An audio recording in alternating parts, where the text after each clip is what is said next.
بسم اللہ الرحمن الرحیم۔ بچپن کے دو واقعات۔ شہزادی رسول جناب فاطمۃ الزہرا کی عمر مبارک 5-6 سال کے درمیان ہے۔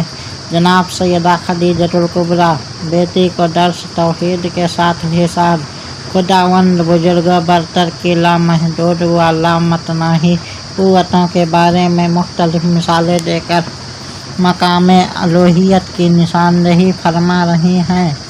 جناب سیدہ فاطمۃ الزہرا والدہ مکرمہ کی تقریر دل پذیر کو بڑے انہماک اور توجہ سے سن رہی ہیں۔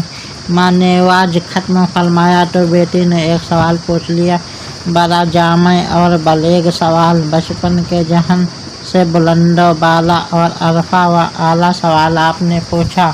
امی جان، خدا تعالیٰ کی قدرتیں تو ہم دیکھتے ہیں مگر خدا تعالیٰ خود کیوں نہیں نظر آتا؟ بیٹی کا سوال سنا تو جناب خدیجۃ الکبریٰ کے رخ اقدس پر مسرت کی لہر دوڑ گئی۔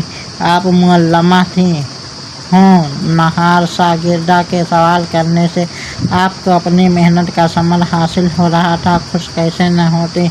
آپ نے مسکرا کر فرمایا، بیٹی، ہم اگر دنیا میں نیک کام کریں اور اللہ تعالیٰ کے حکم کی پابندی کریں گے تو اس کے بدلہ میں قیامت کے دن اللہ تعالیٰ ہمیں اپنے دیدار سے نوازے گا۔ یہ فرمایا کہ ہمارے اچھے کاموں کے صلہ میں جو ہمیں خدا کی خوشنودی حاصل ہوگی وہی خدا تعالیٰ کا دیدار ہے۔